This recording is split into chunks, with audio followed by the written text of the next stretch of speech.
Well, good evening, everyone. Thank you so much for joining us tonight. My name is Chris Benner. I'm the faculty director of the Institute for Social Transformation.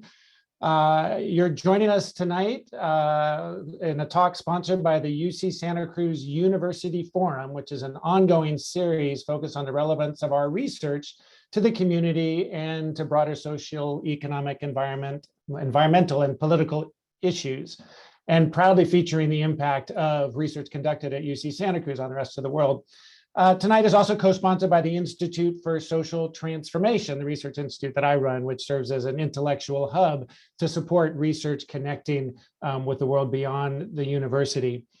Before we get started tonight, I want to share just a few details about tonight's event. We are using a webinar tool, so there's no chat function. But we will have an opportunity to answer your questions at the end of the program. And we very much encourage you to submit questions in the Q&A button down at the bottom of your screen. And you can submit that at any point during the talk, and then we'll have a chance to answer them for about the last half hour that we have scheduled. And tonight's event will be recorded and placed on the website for posterity and future reference, so you can share it with other people. Tonight is a very timely topic, and we have had quite an immense response to this topic in terms of the number of registrations tonight. There's clearly some interest in the Senate and what's going on and its ability to have an influence on American society. So Dan Wirls, our speaker tonight, is a professor of politics at UC Santa Cruz. He received his PhD in government from Cornell University in 1988 and has been teaching at UC Santa Cruz ever since. And his research interests range across American politics, institutions, public policy, and political history. In addition to his latest book, which he'll be talking about tonight, he also has a number of other important books you might be interested in, including Irrational Security, The Politics of Defense from Reagan to Obama, also the Invention of the United States Senate. He's been writing about the Senate for a long time. And also the Federalist Papers and Institutional Power in American Political Development. Dan has served as a congressional fellow in 1930 and 94, so he has inside experience of actually working in Congress, working for a member of the House and the Senate, and he currently serves as the board of the Council for a Livable World, on the board. It's the nation's oldest anti-nuclear weapons political action committee. So please join me in welcoming Dan Wirls to talk about the Senate, from white supremacy to governmental gridlock. And with that, I'll turn it over to you, Dan. Thanks for joining us tonight. Well, thank you, Chris, and thanks to the UCSC and to the Institute for Social Transformation in particular for sponsoring this presentation. And indeed, I will make the case that my book is very much about social transformation. So we meet this evening amid the latest and perhaps most consequential eruption over the Senate filibuster, this time over the Freedom to Vote Act, which is apparently a streamlined version of what had been H.R. 1, the For the People Act. And last Wednesday, as most of you know, the Senate voted to tried to vote to end debate on whether to bring up the bill. They tried to bring the bill to the floor of the Senate, and they fell short of the 60 votes needed to do so. And this blocked the motion to proceed. The motion is to even begin consideration of the bill. So there was no debate, no nothing. So that's where we are with that. And that, of course, sets the stage for this latest controversy about the filibuster and the possibility that the Democrats in the Senate will try to reform or eliminate the filibuster as a result of this latest move to block action, particularly on voting rights. This is now, I guess, the third time this has happened with some version of this, and of course on other bills as well. So we'll get back to that later, but for now, the Senate, from white supremacy to government gridlock, my book, is the latest part of what is almost a career-long set of research projects on Congress, focusing on the Senate and bicameralism in US political history and contemporary politics, including a previous book on the Senate, which Chris mentioned, and we'll see a bit later, along with other scholarly articles, chapters, and op-ed essays. So instead of attempting to summarize the book, I'll structure my presentation around what you might think of as 3 vignettes or episodes in recent Senate history. And in that case, I'll read directly from my book for those 3 vignettes. And then I'll discuss 3 myths or distortions about the Senate and its constitutional role, which will emphasize the filibuster and then focus on one reform. The book is about much more than just the filibuster. It's about more than just cloture in the Senate. It's about equal representation. It's about staggered and longer terms in the Senate and how these all intersect. But I'll focus on the filibuster because that's the issue of the moment. And also, we'll keep things shorter so we have plenty of time for discussion. So, as I said, while it covers a lot of things, we'll focus on the filibuster. And one way of summarizing things is what I'll try to get to is the following. Why should we get rid of the filibuster, and why the total elimination of the filibuster has nothing to do with partisanship and everything to do with the Constitution and better government? Or I should say, should have nothing to do with partisanship and does have everything to do with Constitution and better government. So let me start with these vignettes. And again, I'll read directly from the book. So I'll begin at the beginning. That is how the book starts. And that is on July 11th, 1994. Reverend Richard C. Halverson, who happened to be the Senate chaplain, began the Senate as the Senate and the House do every day with a prayer. So he offered the opening prayer for that day in the Senate. In that, he said, "Living Father, revive the Senate, infuse it with new life, dissolve the frustration, the disappointment, the disenchantment, ignite the fire that burned in the senators' hearts when they first convinced the people to send them there. Restore the faith, the sense of purpose, the enthusiasm, the dream, the vision. Mighty God, from whom comes all authority, the world waits for the Senate to be the powerful, intelligent, deliberative, legislative leader so desperately needed today in the nation and the world. Let it be true, dear Lord, let it be true. In Jesus' name, amen." The Reverend Halverson's prayer was never answered. Although it sought a renewed sense of purpose, enthusiasm, and vision from the senators and as individuals, his supplication asks for an institution that never was and never could be. In the years following his prayer, things only got worse for the Senate, and that was no accident or act of God. In the wake of everything that has happened since, it is easy to forget that in July 1994, when the chaplain prayed for the Senate as he did, the government was, despite the initial promise of the Clinton presidency, bolstered by strong Democratic majorities in both houses, in the throes of legislative gridlock, and the nation was experiencing the kind of brook no compromise, take no prisoners partisanship that would become commonplace.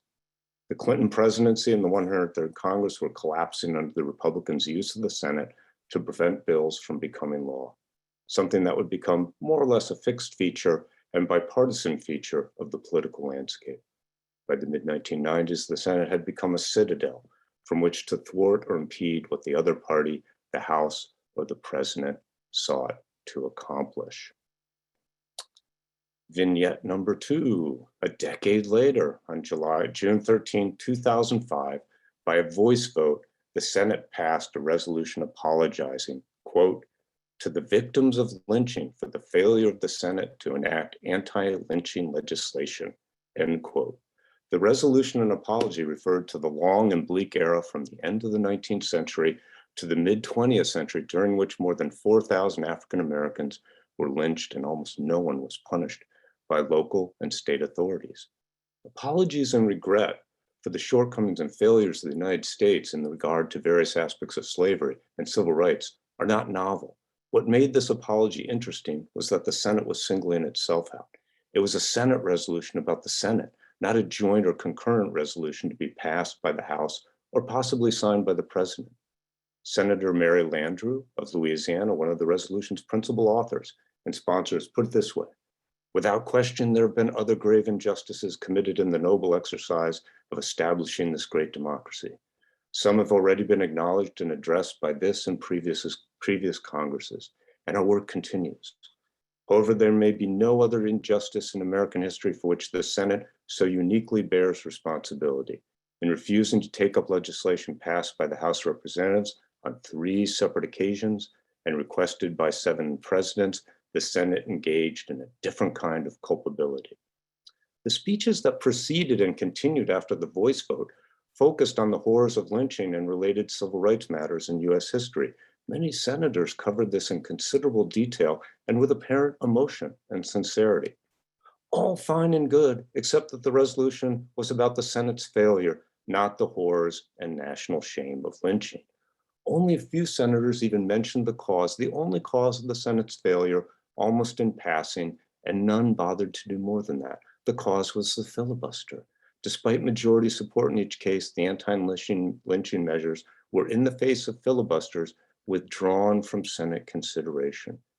The resolution does not use the word or concept. Instead, as we have seen, the resolution apologizes for the failure of the Senate to pass the legislation, also noting that the Senate failed to enact this. 27 senators offered remarks on the resolution, covering about 35,000 words in the congressional record.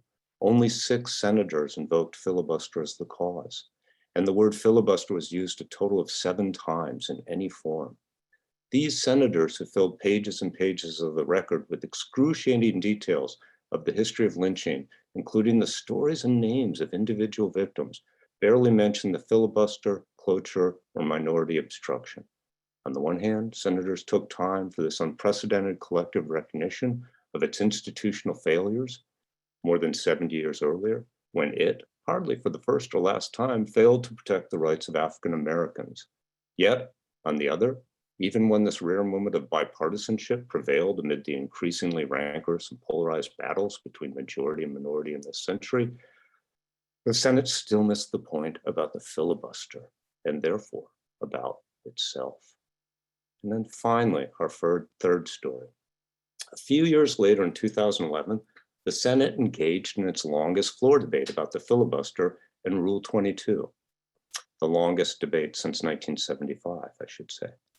One notable feature of the debate in 2011 was the nostalgic invocation of Hollywood myth-making in the form of a movie from 1939. Several senators invoked Frank Capra's classic film, Mr. Smith Goes to Washington, which features the iconic filibuster by Jimmy Stewart's character as a model of what a filibuster should be and why it needs to be preserved and protected. In fact, of the 17 senators who spoke at least once during the debate, 7 senators referenced the movie, sometimes more than once. Even though Mr. Smith Goes to Washington was a popular Academy Award winner in 1939, there were no mentions of it in much longer Senate debates about the filibuster in 1949, 1959, and 1975. In 2011, senators substituted cinematic fiction for their own history as an institution. No examples of real filibusters were mentioned. Perhaps senators were tempted to look to Hollywood instead of their own annals because most real talking filibusters to which they might have referred were not so noble. Stretching back into the 19th century, most had been in support of white supremacy by opposing civil rights measures or filibuster reform.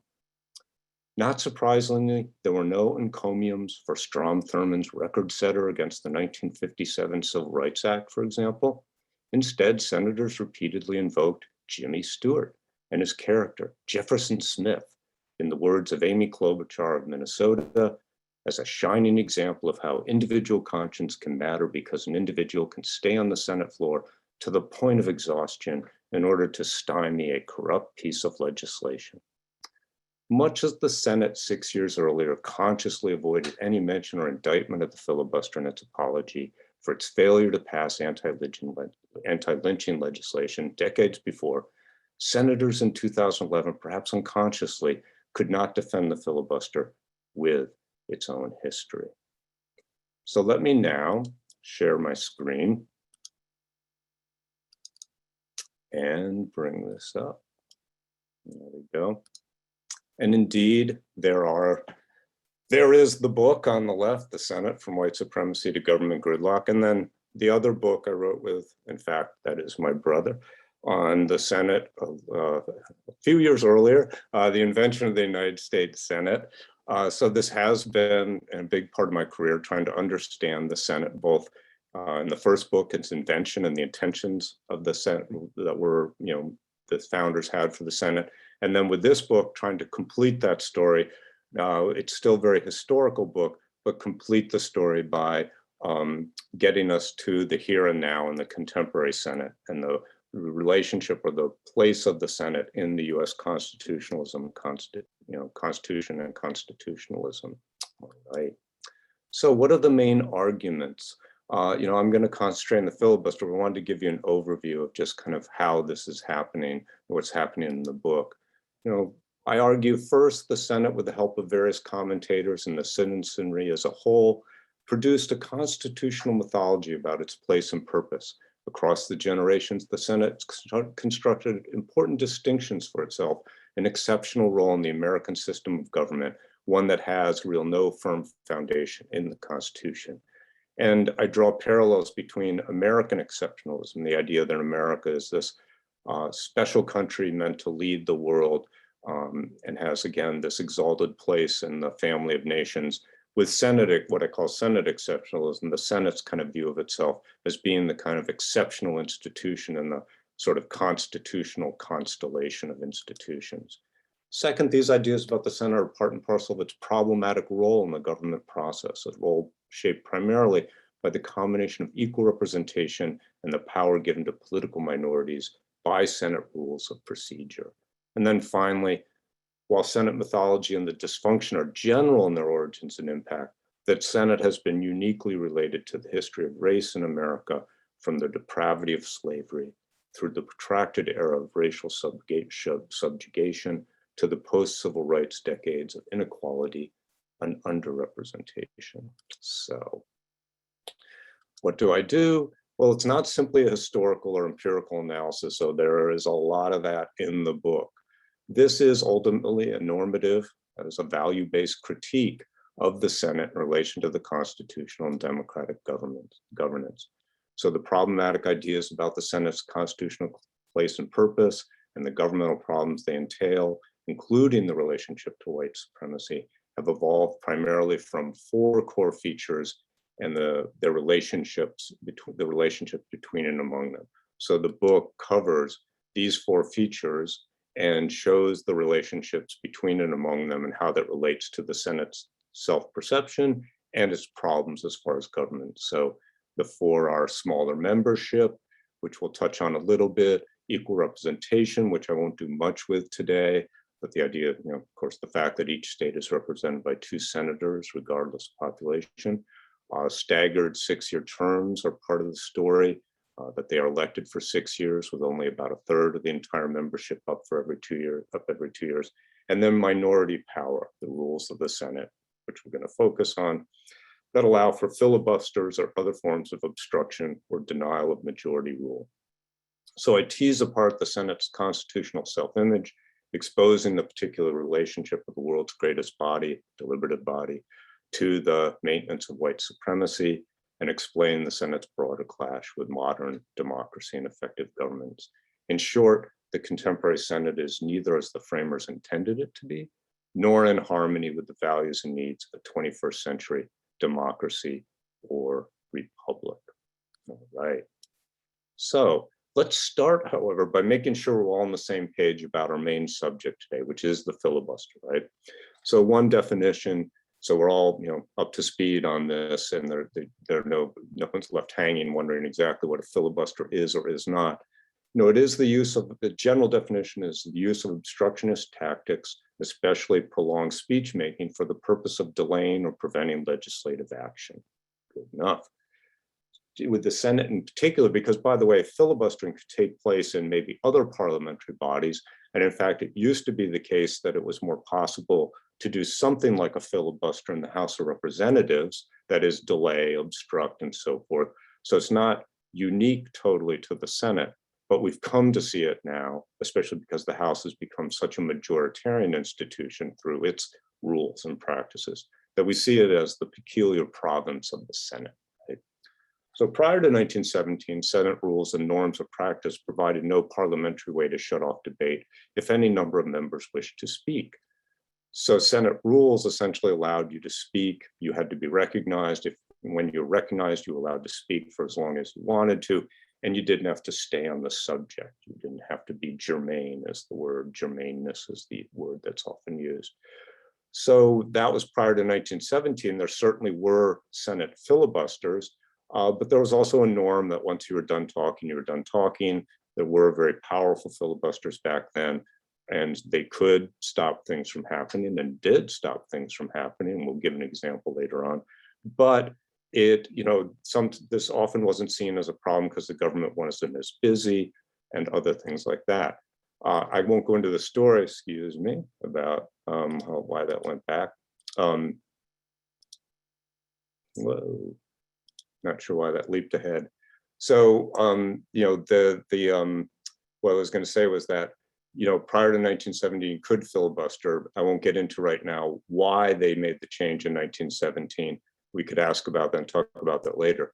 But the key point for now, not any long debate was a filibuster, but a minority of senators could use various tactics, including holding the floor, with the obvious purpose of stopping a measure, one that had clear majority support from receiving a final vote. So it's sometimes kind of a political decision whether or not you qualify something as a filibuster or not, but we'll get into that more later. So the cloture procedure, that this fancy word for basically closing debate, was added to the Senate rules in 1917, and it's in Rule 22. So you'll often hear references to Rule 22. Then, at the time it was first formed, it took 2/3 of all senators voting to shut off debate. So an even higher threshold potentially than now, when in 1975 was changed to 3/5 of all senators. That's what we know and love today. That's the 60 votes you often hear about needed to, and this is all senators, so 60 votes. That's why it's called, sometimes often referred to as the 60-vote Senate, this idea that the Senate functions largely on the basis of this kind of supermajority voting procedure. Now, the intent, of course, was to limit filibusters by having a mechanism to shut off debate. That's why that rule was written in 1917, to be able to end debates and have a parliamentary way to do it. The effect, of course, was that ultimately it ended up empowering filibusters by putting the burden on the majority to muster a supermajority to have a vote on important issues. So the irony, and this wasn't immediately apparent, but becomes clear over time, was that this rule, originally written to give the Senate a way to shut off debates and end filibusters, actually ends up essentially empowering filibusters, largely because it's very difficult to get those 2/3, that 2/3 at first, and then after 1975, even 3/5. All right. And one measure of how this changed over time, you can see early on, to invoke cloture and to bring debate to a close, typically what you have to do is bring a cloture motion, which is a complicated part of Rule 22. And then ultimately you vote on that cloture motion. You may or may not have a vote, depending on what happens. And then cloture may or may not be invoked. You may or may not get to 2/3 or the 3/5. So you can see, as the country, especially as we enter this era of greater partisanship and polarization between the two parties, you can see the mammoth increase in cloture motions and cloture being invoked. There's a lot of complexities in this diagram. It doesn't mean each one of these represented a filibuster. That's not true, but it does mean that it's a rough measure of the kind of minority obstruction that was going on. This part gets a little more complicated because the Senate changed the interpretation of its rules, which we'll talk about later. But it does give you some idea of why this becomes known as the 60-vote Senate from the 1990s onward, or that's the accusation. All right. So let's get into these. What we'll focus on today, these three myths or distortion versus sort of facts, history, and dominant reality of the contemporary Congress and Senate. So one of them is, the first one is, directly or by implication, the filibuster is part of the founding or framers' intent for the Senate. And that the second one is that the filibuster was at some point in the past an essential element of what made the Senate supposedly the greatest deliberative body in the world. That, like Mr. Smith goes to Washington, the Senate was once the bastion of a minority voice opposing ill-conceived actions and laws. And then 3, the filibuster fosters or protects debate and deliberation. Even if not necessarily producing the world's greatest body, the supermajority cloture rule allows greater debate than in, for example, the House. So let's talk about these one at a time. So let's take the first distortion, that directly or by implication the filibuster is part of the founding. Well, some of that's pretty easy, right? That is, the filibuster has nothing to do with the founding. If anything, the framers were way more concerned about minority obstruction than majority tyranny. And that's part of why I show in the book by discussing the Constitutional Convention and the debates in and around the founding of the Senate. And the reason I bring this up is because although most people, who know much about American government know that the filibuster was not part of the founding, it's amazing how often you run into the idea that it was. I relate in the book a story about running into a political scientist at a conference after I'd given a presentation about this work some years ago, a very early version of this work. This political scientist said to me, wait, I thought the filibuster was in the Constitution. That was someone who taught American politics, supposedly. Well, it's not, and it's not part of the founding. So let me give you a quotation just to illustrate just how sort of mistaken even people who should know better might be about this. So this is in 2005, and this is from then Minority Leader Senator Harry Reid, who manages to combine the Mr. Smith part with the framers of the Constitution in the same argument for the filibuster. He said, when some people, the Republicans, were threatening to get rid of the filibuster, some in this chamber want to throw out 214 years of Senate history in the quest for absolute power, he claimed. They want to do away with Mr. Smith as depicted in that great movie, being able to come to Washington. They want to do away with the filibuster. They think they're wiser than our founding fathers. I doubt that's true. So there's Senate Minority Leader Harry Reid not only invoking fiction, but in one way, but in another way by claiming that this is part of the founding fathers, what they wanted for the Senate. So that's not true. The harder part, not necessarily right away, but the slightly harder part is, what about the implication? That is, that the founding wanted something from the Senate that's different from the House. They wanted something from the Senate that's different from the president or the Supreme Court. Well, true enough, they wanted a more deliberative body, but it was the quality of deliberation they wanted, not the quantity, and certainly nothing about this kind of rule. In fact, that's where small size comes in. The Constitutional Convention struggled mightily to keep the Senate a small body.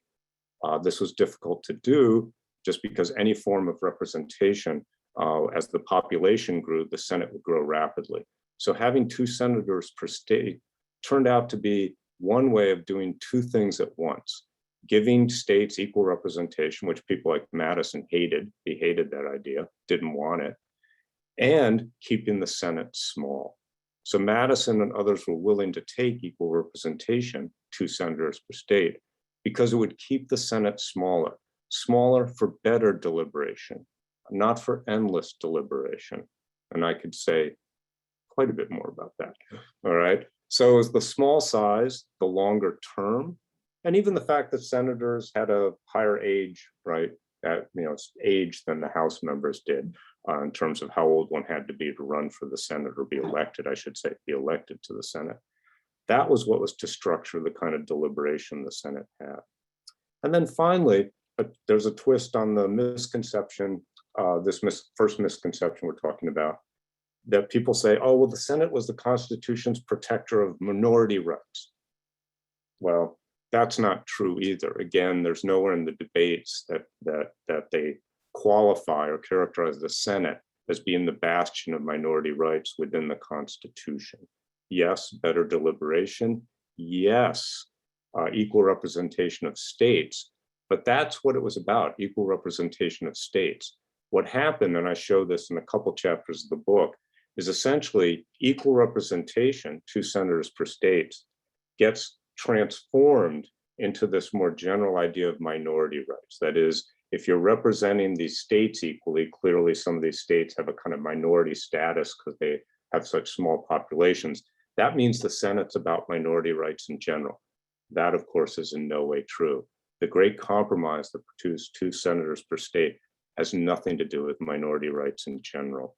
So it's a major act of transubstantiation, or I should say alchemy, to turn the dross of equal representation into the gold of minority rights. Senators were, of course, happy to do that. Oh, we're about minority rights in general. Why? Because that gives them more power and it gives them more legitimacy. Leaning solely on equal representation, that doesn't get you very far. So that's the crux, I should say, of that first distortion or myth. The second one, you see there, that the filibuster was at some point in the past an essential element of what made the Senate supposedly the greatest deliberative body in the world, right? That it was once that bastion of minority voice opposing ill-conceived actions and laws. Here's where I would say there's a bunch of things in the book that speak to this, but here is in many ways where the idea of the Senate and its relationship to white supremacy is the most telling. So I'll advance one to, let's go past this slide for a second and come back. Sorry, there it is. Where'd that, I skipped right past it. There we are. So here's the list, and this is from the book, a list of the laws or attempts to change Senate rules that were in fact filibustered by Southern senators, again, most Southern Democratic senators during this long time span, and in many cases, quite successful at stopping many of these things from happening, including, you see there, anti-lynching, the 3 cases there in the 20s and 30s, followed by successful efforts to stop the attempt to abolish the poll tax and other things you can see right there, more general civil rights laws. And I include cloture reform there, their attempt to stop cloture reform, because that was typically about making cloture easier to reach and therefore possibly allowing these civil rights measures to pass. Right? And then, one that's actually been mentioned a couple times recently, as late as 1970, essentially filibustering, attempting to filibuster the push for a constitutional amendment to abolish the Electoral College and directly elect the president, which during that time had a lot of bipartisan support because it wasn't seen as a partisan issue back then. This is, of course, where you get the idea of the filibuster as a Jim Crow relic, which is not maybe the most accurate term as such, but the idea that in terms of the sort of real life of the filibuster in Senate history, its predominant use, its most effective use, where it's had the greatest impact has been in this realm of essentially trying to maintain some version of white supremacy, or at least thwart attempts at civil rights throughout much of Senate history. So this is not to say the filibuster has never been used for what, even in retrospect, might seem like laudable causes, but that's not really the point. One, the history is pretty bad, but second, compared to what? Or what are the costs, the relative costs and benefit? What justifies such a power in the face of its many problems, and in particular, as we are about to see, that it really does the opposite of what it claims, which leads to that final myth or misconception and distortion. The filibuster fosters or protects debate and deliberation, even if not necessarily, again, producing the world's greatest deliberative body. It's better than the House. Well, in some ways, in terms of debate, it certainly can be seen as better than the House, but I even think that's kind of a distortion or exaggeration. My point here is that really the filibuster is more about, it's about the people in the Senate and senators like to claim it's about voice, the idea of debate, deliberation, giving voice to the minority position, allowing people to talk and make their case to the American public. Well, that's all fine and good, and that occasionally happens. But really, when it comes down to it, the filibuster is about veto. It's a decision rule. It's about being able to stop the other side. That is what makes it so powerful. That is why it's supported by all these senators. These senators don't support it because somehow it makes the Senate a great debating society. They all live in the Senate. They know it is not that. They support the filibuster because they like to have that power when it works in their favor. They may hate it at other times, but they want it there when the time comes. So it's really about a veto in the system. It's certainly not about debate and deliberation. In fact, it often stops debate and deliberation. It brings it to a close. And look no further than what just happened with that voting rights bill. What did they stop? They stopped the motion to proceed to the bill. Meaning, I should be clear about this, on most ordinary measures of legislation, the minority has two opportunities to filibuster. They actually have more than that sometimes, but two major opportunities to filibuster, that is to block the majority from closing debate. One is on the motion to proceed, that is to even consider a measure or bill. And then if you manage to get to consideration of the bill, you can filibuster the bill itself while you're considering it on the floor of the Senate. So there are these two opportunities, and often the most powerful vote is the one on the motion to proceed. So you stop that from even happening, and there is no debate. Right? Another thing I bring up in the book, and I gathered some data and evidence about this, is the increasing use of 60 votes as the final decision rule, meaning requiring 3/5 not to end debate, but as the final vote on whatever subject you have at hand. And let me relate very quickly one incident that brings this home. As you might remember, in 2012, near the end of that year, there was the awful massacre at the Sandy Hook Elementary School. Almost hate to bring it up, right? The next going into the new year, and this is when Obama's president, and the Democrats have control. There's or at least the Senate at the time, right? They going to consider gun control legislation, and I'm sure many of you remember this. Many of us were thinking, maybe this is it now. Maybe this is it. They'll finally do something. The House kind of sat on its hands. Why? Because they knew we're not doing anything. We're not going to waste our time until the Senate does something. And what did the Senate do? They set up this kind of theater, this show. They put together an agreement that would allow a series of amendments to be voted on, like, right, I can't even remember now some of them, right? But different regulations of guns. And they set them all up to be voted on one by one. And in the agreement was the establishment that every vote would be decided by 3/5. It wasn't about ending debate. That was the final vote. So if you didn't get 3/5, the amendment's gone. It loses in what would be seen as the ordinary final decision vote. So the setting of a 60-vote threshold to make final decisions was very common in many recent Senates and would decide many important things. So the filibuster and the cloture rule, which was supposedly about debate and deliberation, instead became essentially almost one of the most common ways the Senate made final decisions. And there's another one that's a little more complicated, is that when you look at the Senate, and it's happening right now with pretty much all the legislative business you see, that the filibuster also essentially pushed the leaders of the Senate towards these kind of leadership cabals. A couple political scientists that studied this very closely, like James Wallner, who actually took part in some of this because he worked in the Senate, where the leadership will get together and reach these complex unanimous consent agreements to agree to do anything. So again, there was no debate.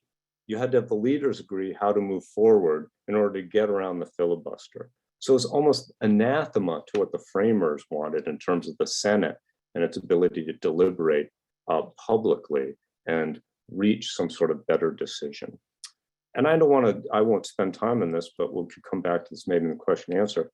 You're all hearing about the budget reconciliation process. Why is it there? Well, one of the main reasons there, of course, to get around the filibuster. So it seems like everywhere one turns, no matter what direction, one sees its dysfunction rather than its merits. Which brings us to one reform. And I'll save, one other reform for discussion. So right before we get to that, just summing up the arguments about the Rule 22 and get to one I didn't quite get at. As I said or implied, it's the system of separation of checks and balances and the separation of powers that already exists as the Constitution structured it. That's right. That is the thing that guarantees minority rights. It's the system, not the Senate, right? So 1 and 2, it's the system that protects minority rights, not the Senate in particular. And that's exactly what the founders thought too. They believed in the system. They weren't putting the burden on the Senate to do this job. So the filibuster does not increase or enhance deliberation. Instead, it typically undermines it. So Rule 22 and the filibuster, as I said, are not about voice, but veto or victory. It's not about debate. It's a decision rule. It's actually how the Senate structures its decision. So I gave the example of Sandy Hook and the leadership cabals.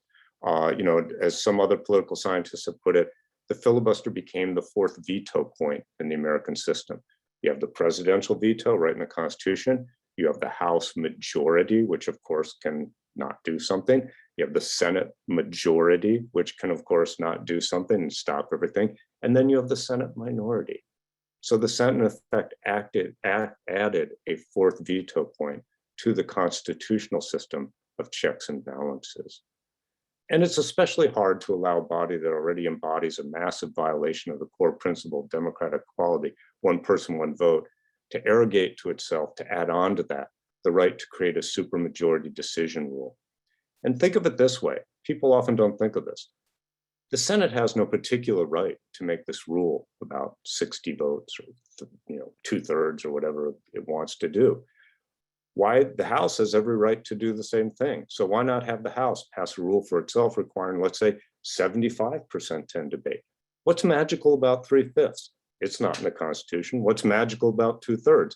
Yeah, that's in the Constitution in certain places, but for very specified things in the Constitution, such as treaties and so forth.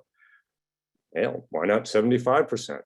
Well, of course, just by stating that, you understand what I'm getting at. It would be ludicrous. You wouldn't have a government. It couldn't work. It's close enough sometimes with the Senate as it is to not working, but there's no reason why the House couldn't do the same thing. Absolutely no reason. On to the solution. All right. What you've probably heard, over now a few years at least of talking about doing something about the filibuster, you've heard different things like, oh, let's go back to the talking filibuster, which is kind of like going back to Mr. Smith that didn't really exist anyway. The idea being that under the rules, you can make them talk. You can spend time, bring out the cots in the Senate, keep the issue on the floor, and make everybody talk until they're exhausted. That's always possible. And some people with this almost romantic vision, it's this combination of, sort of tough love and romantic vision. Yeah, this is how you break the filibuster. You could do that. I'm not sure why, right? What good does that do anybody, since you'll just have Ted Cruz up there reading Green Eggs and Ham or the dictionary or whatever. They won't be debating. There are other versions, more serious versions, like the sliding cloture, where you could have the rule rewritten so that the first vote on cloture requires 60 votes. The second time it comes around, 57, there's a delay, a period of more debate, then 54, and then a simple majority. Okay, still not quite sure what that accomplishes or what the nation gets out of that. Other people talk about putting the onus on the minority, the burden to have to muster 41 at any time to continue, as opposed to the majority having to get 60. And then, what you've heard mostly about recently, insofar as anyone's mentioned what the Democrats really would do or could do in this current situation, is to produce more carve-outs, that is, exceptions to the clear wording of Rule 22 by interpretation. That is, you've sometimes, or going back a few years, you heard about the nuclear option, which was used in 2013 and 2017 to take away from the filibuster, the application of Rule 22, all nominations from the executive branch. So nominations to the executive branch and also to the federal judiciary, including the Supreme Court. Well, those were interpretations. They didn't rewrite Rule 22, and I can explain that more. They didn't rewrite the rule. They interpret it so that it did not include nominations, the approval of nominations, that those could be by majority cloture on nominations. So the one idea under our current crisis, or the current brouhaha over this, is to create another carve-out, that is exception, to say, oh, yeah, Rule 22 does not apply to these sorts of constitutional issues like voting rights, even though the words clearly don't say that. They do apply to that. Or they even mention it with regard to, the debt ceiling, that it doesn't apply to, like debt ceiling votes. Well, I disagree with that approach. The ones in 2013 and 2017 were bad enough, not in what they did in the sense that I agree that nominations should not be filibustered, but in how they did it. So instead, what I would do is eliminate obstruction and incentivize debate. So this is a modification of the rule to provide a minimum period of debate for any measure under consideration, say 30 hours, after which a motion to close debate will be in order subject to the approval of a simple majority of those present and voting. So the minimum period of debate could be ended or extended by unanimous consent. The Senate can do almost anything by unanimous consent. And there would always be a simple majority cloture on the motion to proceed. That would not be subject to debate. When the majority wants to bring something to the floor, it's a majority vote to do that. Now, how would they do this? This is what's interesting, is when you read account after account in the news now, oh, the Senate Democrats, they have to do something about filibuster. Will, Senator Manchin join them? They have to change the filibuster. They have to reform the filibuster. They have to eliminate the filibuster. No one tells you how. How would that be done? It actually can't be done, right, by the own Senate rules directly, because guess what? There is an exception to that 3/5. It takes 2/3 of senators voting to bring to close debate on a proposal to change the rules of the Senate. So it's even harder to do it that way. That's why they use these nuclear options. But there's a different version of the nuclear option, and I explain it here, and I'll do it briefly, and then we'll almost be done. You could make, whoa, it went past, I waved at it and went past it. You can make another parliamentary ruling, which is what the nuclear option is, but this is sometimes referred to the constitutional option, where someone would make a motion to say Article 1, Section 5 of the Constitution, which is about the Senate and House making their own rules, means that a majority of the Senate has the right to change its rules at any time, just like the House does. This would be followed by a motion containing the above change I just mentioned to Rule 22, subject to approval by a simple majority. This would change the wording of Rule 22 rather than once again reinterpreting the existing words.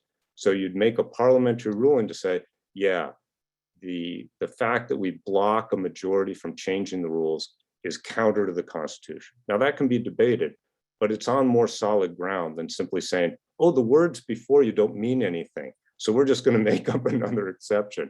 This is actually grounded in the Constitution to say the majority in the body has the right to change its rules. And then this is the rule you would make, and then you would be protecting debate. Notice, you're giving debate a chance. People could debate and offer amendments. But they simply couldn't block things from happening. All right. And I can explain or talk about that more in a minute. Let me close on this, sort of the way the book closes. For too long, the Senate has gotten away with, but also paid a heavy price for lauding the filibuster as the safeguard of deliberation, while behaving as though it were a decision rule and a form of minority veto, all the while trying to fudge the stark difference and even blatant contradictions between the two. It has not worked, and the nation has suffered for it. The Senate should deliberately finish in the right way, that is by voting to rewrite the actual rule instead of lying about what its words mean, what it began in the wrong way. The Senate and the country will be better for it. It is time to bring the Senate back down to earth into the 21st century and integrate it into a coherent architecture for a contemporary democratic republic. Americans, Republicans and Democrats alike, would be better off if the Senate were changed to end its undemocratic composition, rules, and pretensions, and start anew with a vital but limited role in a revised system of separation of powers and checks and balances. And with that, I will end my share and come back to you and Chris. And thank you. Great, Dan. Thank you. Thank you so much for that presentation. And the question and answers are hopping at the moment, so it's really sparked a bunch of things. And So I want to try and pull in a couple of things here from two people. Ken, Victoria, raised issues about politics. And there's sort of this common counter argument or notion around the filibuster that says that, well, everyone's in favor of getting rid of the filibuster when they're in the majority, but then change their minds, and maybe for good reason from this perspective, when they are in the minority. So in this case, it's the Democrats and liberals should maybe think twice. Back in 2017, when there was a different president and party in power, they were in favor of ending debate. So you gave some reasons against this, but can you say more about the politics of the filibuster and why it isn't just a question about who's a majority and minority in terms of furthering debate and democracy? Yeah, I think part of it is that senators, when the filibuster is working against them, let's say in the majority and they're working against it, they get mad about it. But up until 2013, they would never get mad enough to pull the trigger somehow to reform or end the filibuster. In part because it would be difficult to do without doing something like this nuclear option, which some people hesitate to do because it was kind of lying, like, we know this really isn't true. The words are still there. They mean what they mean. But also because in the back of their minds, I think they were thinking, someday this will help me. It'll give me leverage when things change. That's a fine attitude. But for the American public as a whole, I think it's a mistake to privilege that kind of inaction over action, right? You're privileging the kind of governmental dysfunction, because it might help you sometimes, over the ability of the government to actually do its job. And so very quickly, what I'd pose is this kind of maybe simplistic, but I think fair comparison between a parliamentary system, which I'm not trying to idealize, but where you judge the government's actions because the government's able to make decisions. Whereas in the United States, if you privilege that kind of inaction, you're not just sort of, hoping for the best in a bad situation. One of the reasons I would argue, and I think a lot of you would agree, that the American public is so disgruntled is partly because of governmental dysfunction. So in a sense, you're amplifying that dysfunction that then alienates the American people, as opposed to deciding, we'll all be on the same boat if we get rid of the filibuster. We'll all be on the same playing field. It's a different playing field, and one that's better, I think, for the American people. Yeah. So you're advocating holding up democracy and a functioning government over partisan interests. And your ability to occasionally muck up the works, right? Especially again, if it's only you as kind of, it's rare that an individual senator can get something really important done by blocking something. But you do have senators who hold up nominations on their own and things like that, and can often get away with it, basically as a single senator, just to leverage something else, Yeah. So. Well, I want to weave together a couple of questions here, which kind of go further deep into the politics of this. And, you had that very striking chart showing the increase in cloture motions and, the use of blocking of debate. And one of the questions was, well, many people or pundits blame Newt Gingrich for the congressional acrimony. That was a particular point in time of understanding that, okay, Gingrich was in the House, not the Senate, but that partisan acrimony sort of then goes, and there is a certain, coincidence of an increase in the 1990s, although your chart showed some of that before. But I think it also raises a question that, so that was from John. There was also one from Colm saying, is the saving the Senate possible without campaign finance reform? And the thing that's also behind that acrimony in congressional seats, it's a little less prominent in Senate seats, but is the way that it's not in people's elected representatives' political interest in our current system to compromise. Like, if they want to keep their job, in some ways, they're serving their self-interest to block a majority's view, because that's going to get their votes, especially if they can get the media behind it. So can you talk a little bit more about sort of the politics of the Senate and the extent to which that's blocking the kind of reforms that you're advocating for? Yeah, boy, there's a lot going on. There's a lot to say. I mean, obviously both the House and the Senate, and obviously in some ways the House even more so. You mentioned campaign finance, but of course we're all in the midst of the redistricting process, which doesn't affect the Senate, but the Senate still has primary elections. And we're increasingly in this era where members' behavior is structured by their conception of their primary electorate, not the general election electorate, but their primary electorate, because they have to get past the primary election first too. Now, Trump has made this sort of all too apparent, right? At least within the Republican Party, just how important that is. So that affects some Senate races too. That is, you have to get past your primary electorate. And so there can be a tendency to, in both the House and the Senate, to amp up the rhetoric and harden the positions, partly because you can't be seen as deviating from either the Trump line or the party line when it comes to primary elections, right? So that's one element. And then more generally, and I have a colleague in political science who's written a lot about this, who talks about how you can trace in the Senate and in the House, but very much in the Senate, this rise of votes that are basically just structured to thwart the other side. So even sometimes when they're voting just to thwart the other side. They're voting just to sort of take a partisan position. And this is both parties doing this. So in a sense, you almost have a lot of the activity, increasingly oriented around simply trying to own the other side, make the other side look bad, right?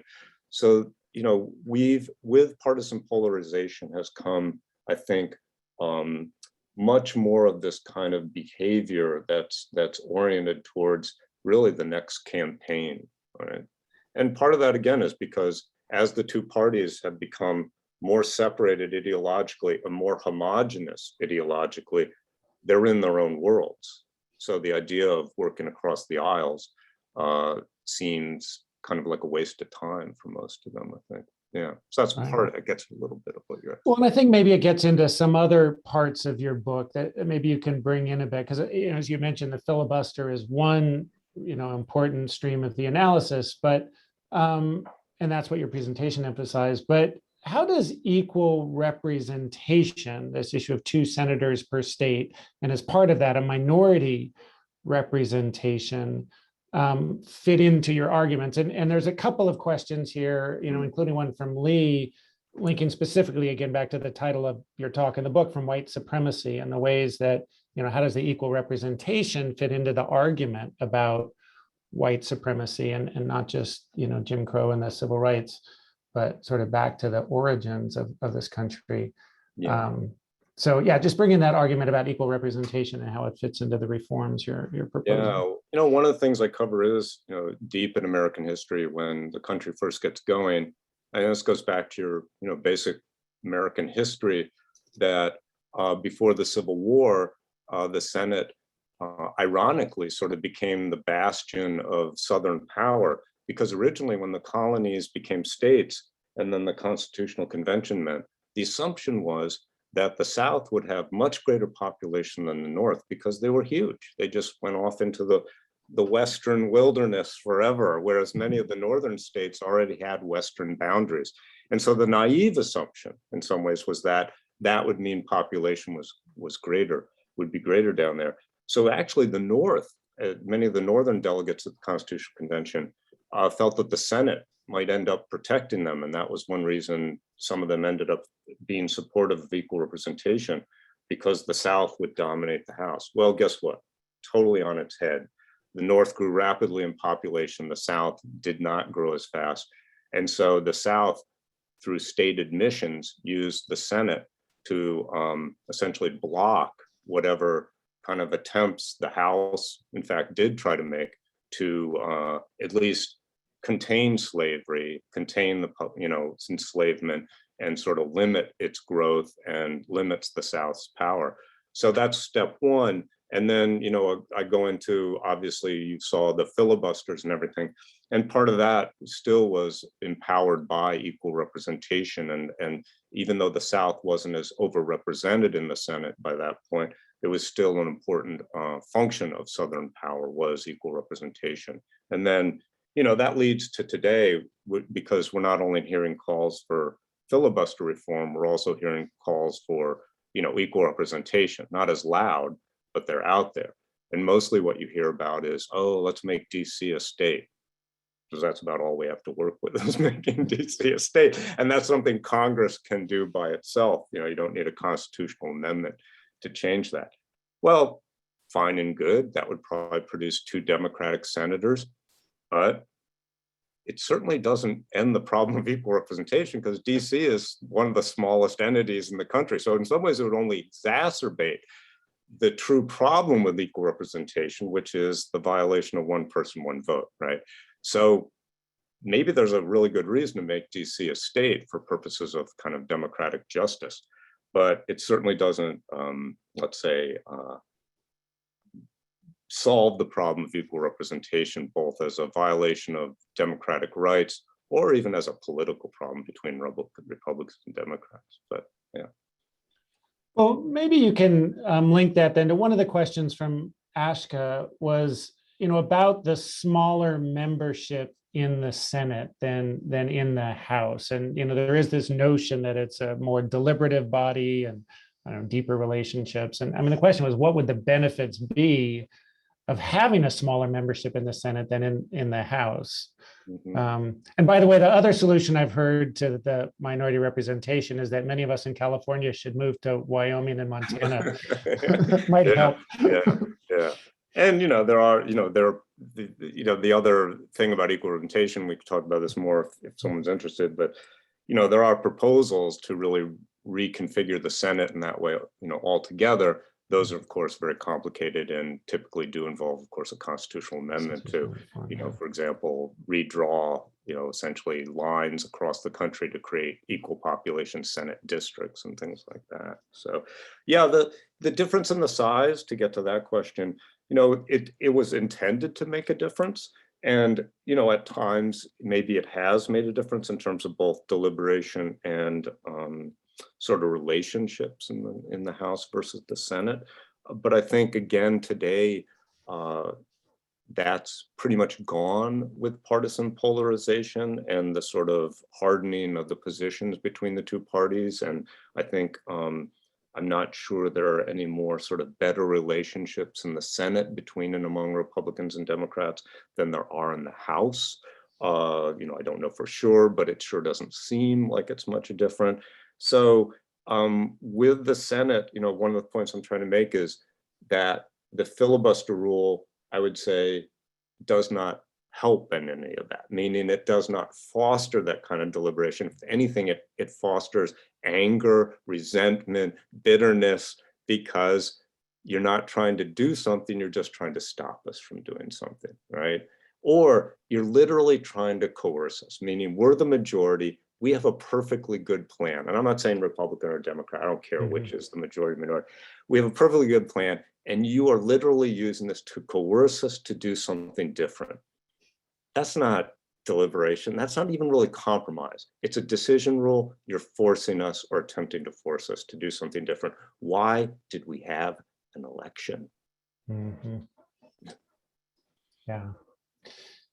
So one of the questions that's coming up, which is very dear to my heart, is what we try and do in both the UCSC forum and also the Institute for Social Transformation, is the kind of impact these arguments have. And the question is, have you had a chance to present any of this work to senators and their staff members, and what do they say about these arguments? I've written some op-eds. I don't know who's read those, right? I've tried to talk to a few people about the last thing I talked about, which was how the Senate could end the filibuster, and I'm not sure if they're thinking about it that way. They should be, and I'm sure they're very smart people and they know this. So I hope they are. So I have tried to write op-eds. Sometimes, as not everybody publishes your work, so I would like to have more of it out there in that forum. So for example, it can be frustrating because, to use Harry Reid as an example, there were times, and this is now even a decade ago, more than a decade ago, I was trying to write op-eds to advocate getting rid of the filibuster before this became the issue it is today. and or not nearly the same level of an issue.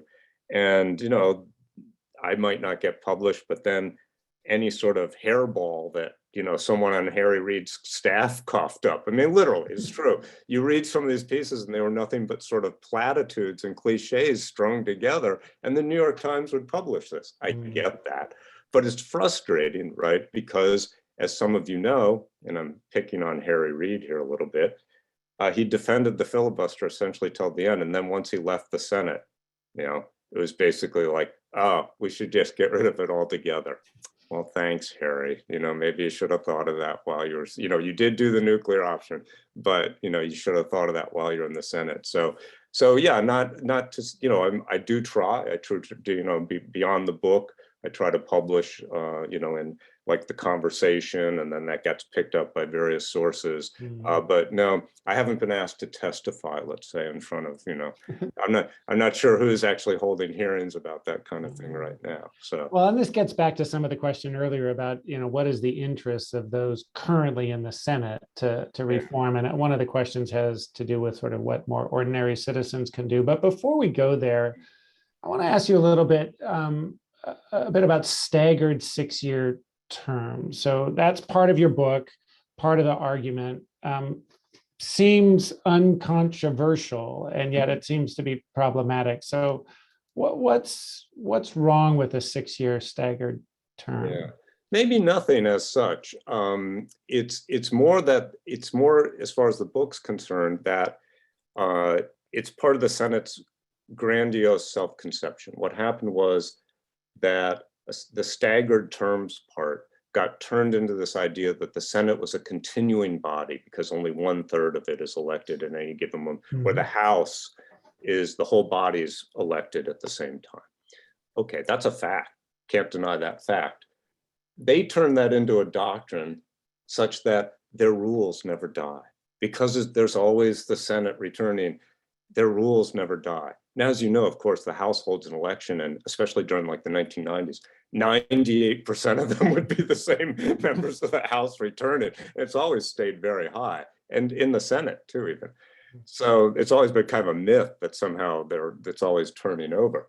But the idea was this idea of a continuing body. Therefore, our rules never die. And there's quotations in the book, and that talk about how people talk about the Senate that way. And that again gave them the special status that our rules never die. That added to the kind of idea that, you have to have this extraordinary supermajority to change Senate rules because it's a continuing body. And that's just a myth. And just very quickly, what I did was I published an article, an academic journal article about this several years ago, but then integrated the argument into the book, which is that that's not why staggered terms were created at the Constitutional Convention. It's the exact opposite. They had to agree on the longer term for the Senate. That was a tough call for some people. And in order to agree on that, people said, so let's make it staggered, so that every 2 years there's new blood coming into the Senate. Instead of avoiding turning over the whole Senate, no, we need to bring new blood into the Senate every 2 years. The Senate turns that in, oh, we're a continuing body and our rules live forever. And you'd be amazed how many senators buy into that, even though it's not true. Yeah. Well, and it's interesting when you actually go into the history, that what we tell ourselves today about that history is often very different than what happened at the moment. And with that, I want to lift up a question from Ken in the audience, who is trying to think a little bit outside the politics of the moment, and trying to understand the history a little better, and what happened, what was going on in 1917 when the Senate created this new rule. What were the political reasons back then for doing this? You touched on it a bit, but if you could go in a little deeper into why did they create this rule then? Yeah, so, remember the Senate was part of one major progressive reform when, they passed the 17th Amendment and the Senate's directly elected just a few years before this. But then the Senate was still seen as being sort of corrupt and tied to these partisan, party machines a little bit, and as well was seen as the filibuster as creating problems for forward progress. And the immediate circumstance was World War I and Woodrow Wilson trying to push the country towards World War I. and the Senate filibustered one of these measures Woodrow Wilson wanted, and he essentially calls a special session of the Senate, and there's enough pressure. There's just enough public pressure, and this is the irony of reforms. Even at the time, many senators went, 2/3. That's probably not going to stop me from doing. I mean, even then, some people thought this is not going to be enough. So there's a combination of the public pressure to have a rule, to do something, to make it so you could bring close to debate, but enough wiggle room with the 2/3 that enough senators were also like, okay, maybe I can live with this. We'll see what happens. So it was that immediate kind of World War I presidential public pressure leads to a reform that turned out to be both kind of weak and then in the future sort of ironic in its effect, right? Yeah, interesting. Well, and you're pointing to public pressure making a difference comes back to that question of like, who else, what other influential audiences outside of senators themselves need to read your book, and beyond sort of communicating with elected representatives, what can we do as ordinary concerned citizens to help get reform of the Senate? Yeah. Well, but let me start at a fairly general level, and I've seen a few of my students in the list of participants today in the Q&A, and they know one of my big themes in my courses, and although I'm making a strong argument about the filibuster, I hope everyone realizes it's not a partisan argument. I don't care who's in the majority in the Senate. I don't care. I want to get rid of it.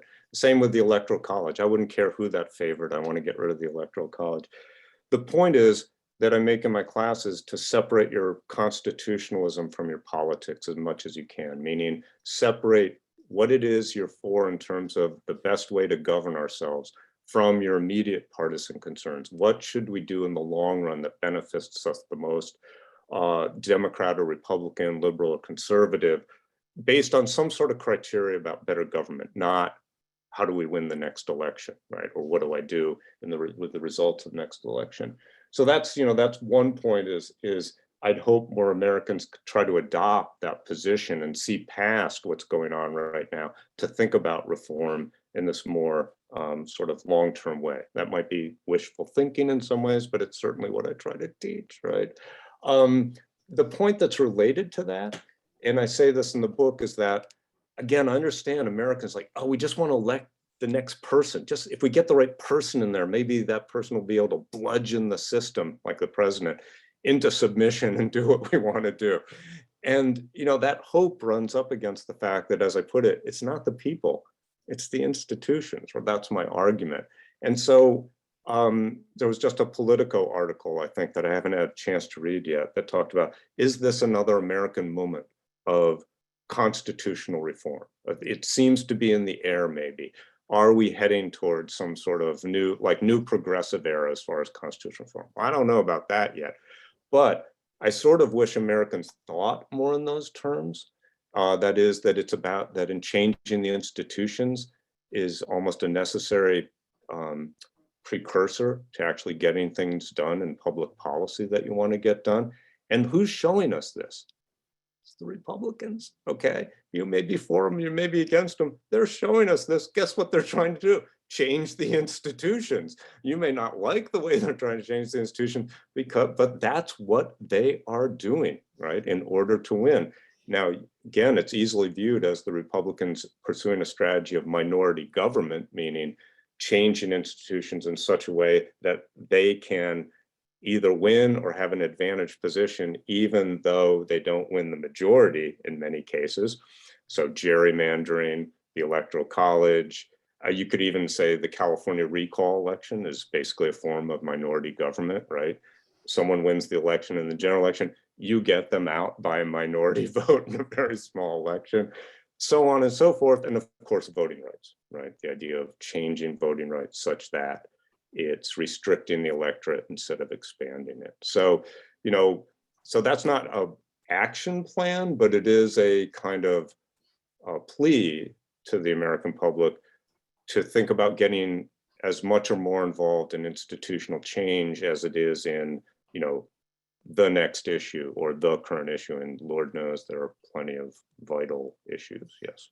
Yeah, you're singing music to my ears, systems change, social Yeah. transformation. And, one of the questions in there, are you willing to go on the record tonight Uh-oh. and predict the year of the next constitutional amendment, when it'll be adopted, and what will it be?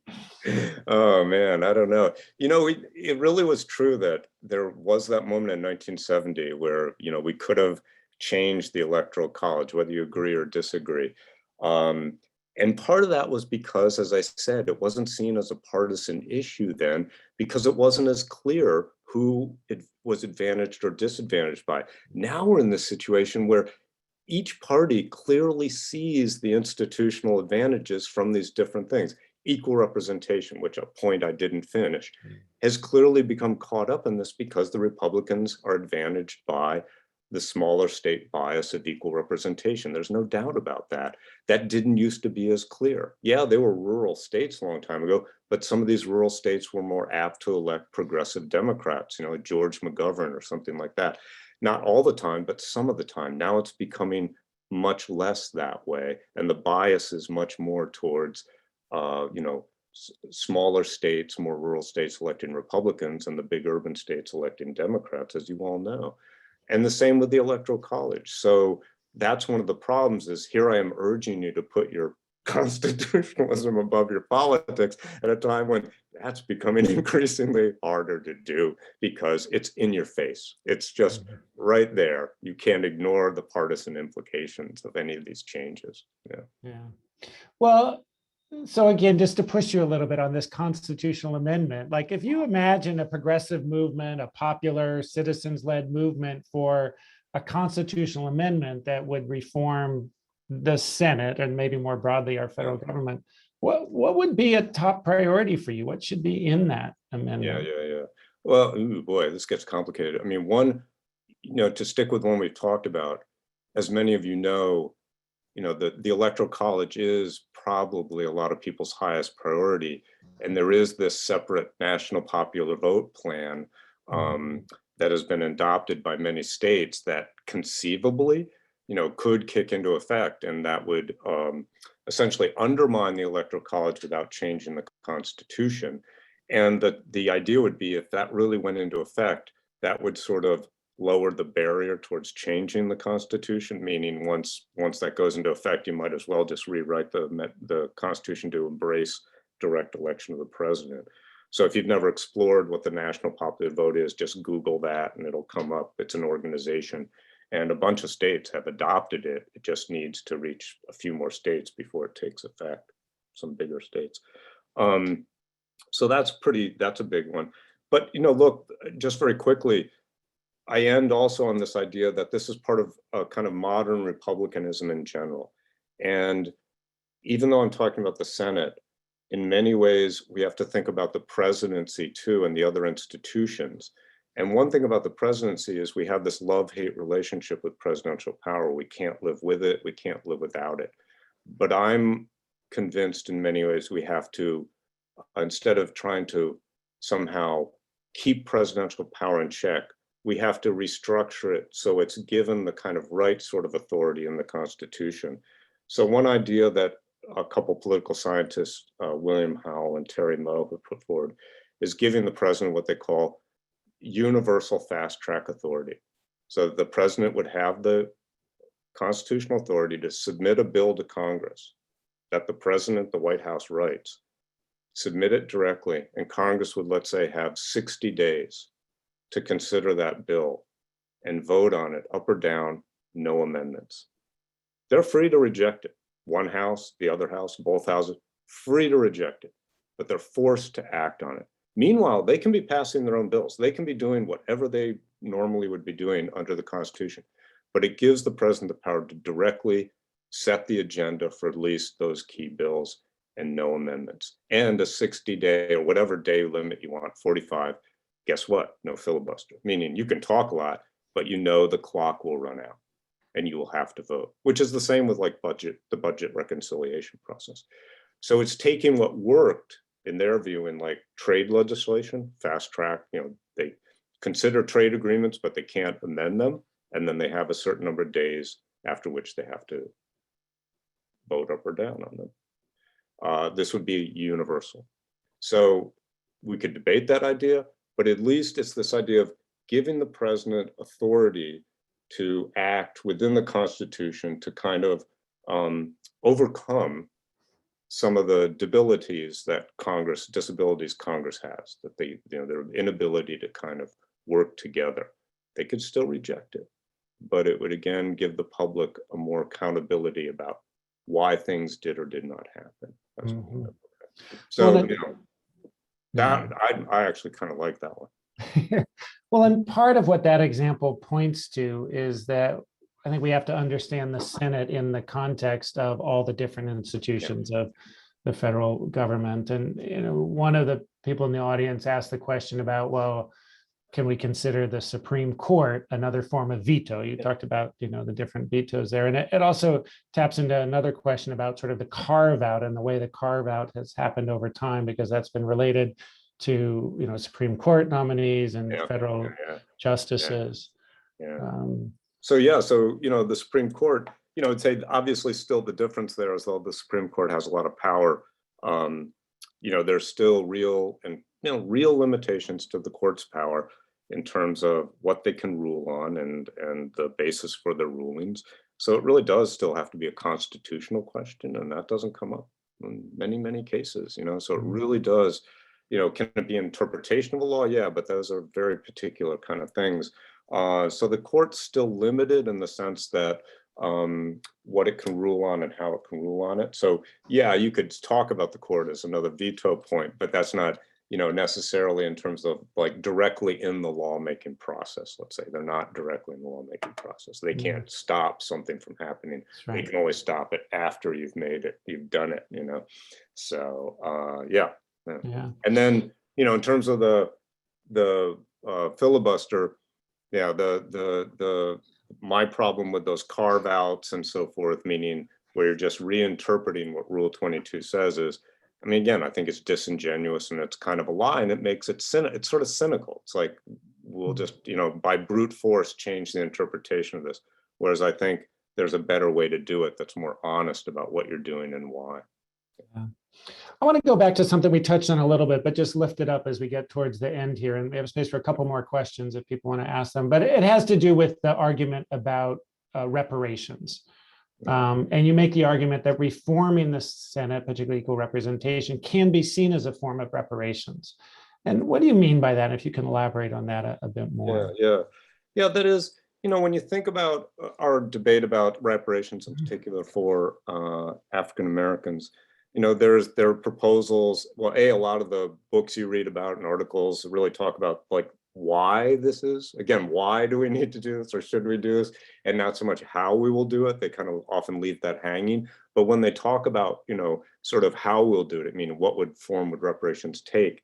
There are a lot of good ideas, but as you know, some of them involve some sort of payment, almost the way we did with obviously Japanese Americans for the result of Japanese internment, or creation of maybe programs, educational opportunity programs or something, or more symbolic, or sort of reconciliation measures in terms of recognition, apologies, some sort of recognition. Well, I see the possibility of reforming our institutions as a form of reparations, not the whole thing, not that this is where we would stop or even start necessarily, but the idea that if you buy the argument that the Senate is in many ways uniquely related in its history to the sort of attempt to maintain white supremacy, then the idea of changing the Senate, whatever way we're talking about, the filibuster or equal representation, would not only be a powerful symbolic kind of gesture, like, this is important, but because you would be eliminating the barriers to many forms of legislation that would have the effect of helping many disadvantaged communities in the United States, that's a substantive reform that in a form, takes the form in a sense of reparations, right? So, I kind of refer to as constitutional reparations. That is, how do you change the Constitution so that it's not just a one and done thing, it's an ongoing process that in theory should be able to make some of the changes and make some of the amends that we're talking about. Well, there's one last question here, which I think comes to the issue of what it takes to write a book, because this is not your first book, but it's a very powerful book, and it's trying to make a particular argument. But as you know, in writing a book, there's always things that you have to leave out, or editors think aren't going to fit, or things that you wanted to say but don't quite fit there. So this is a question from Tamil, who asks, out of curiosity, what did you edit out of the book that we should know about? Good question. Now, God, maybe I can't remember now. I mean, this has been happening for a while, and it's gone through many iterations. I would say that if it kept out, I'd say, boy, I rearranged a lot of pieces. I think it's not so much that I kept out stuff; it's that up until the last, I was busy trying to rearrange the argument to make it as effective as possible. Right? So even working with my editor, right up until the last. And by the way, I'm finishing this when COVID has kicked in, and I've taught my first quarter of remotely, and I was already burned out. And here, this is the story. Because I want to give credit to my editor, Nadine Zimmerly, who, at University of Virginia Press, because I'm dying, like all of us, I'm really suffering during this, just so tired. And going into that summer, we had written the sort of basically part of the, what I thought was the kind of near last draft. And I was dead in the water. I didn't know what to do. And I had an idea of how I was going to change it. And she starts sending me each chapter. Every 2 weeks, she's sending me a chapter. And she's copy edited and written in, why don't you do this? You're talking about this, do this here. And so I'd open them up and I'd go, sounds good. And I just started doing, and I do my own things, but it got me through it. I mean, so if she hadn't done that, I'm not sure I would have gotten it done, and at all. So I would say the answer is more, not so much that I kept stuff out as I kept deciding where the pieces should go and what I should emphasize more rather than in or out. Yeah. And a good editor makes a huge difference. Yeah. Well, thank you all for joining us tonight for this fascinating discussion and topic. I'm sure you're all going to want to rush out and now buy the book. I've just put in the chat the link to it. I have read it. It's really engaging, and I learned a ton by it. So I really encourage you to do that. A couple of events that are coming up that I want to make sure you all know about. Also co-sponsored by the Institute for Social Transformation and UCSC University Forum, November 4th. Solidarity Economics. This is about my just released co-authored book, Solidarity Economics, Our Movement, Our Economy, from 4 to 5:30 on the 4th. And then Precarity and Belonging is an event that's coming up on November 9th. Labor, Migration, and Non-Citizenship. This is a co-edited book by a whole number of UC Santa Cruz faculty members, Kat Ramirez, Sylvia Falcon, Juan Poblete, Steve McKay, Felicity Schaefer. So don't miss those events. They're going to be great. And if you are so inspired, please support the work of the Institute for Social Transformation. The link is there. We always appreciate it. And even more importantly than that, we appreciate your engagement and suggestions of talks you'd like to see, topics you'd like to have us cover, work you'd like to see us help support. So with that, we'll sign off, and thank you all for joining us, and have a good rest of your evening. And thank you so much, Dan, for sharing your really great work. Yeah, and thank you. Sorry I couldn't get to all your questions. If you can email me, I could try to answer some more of them. Okay, thanks.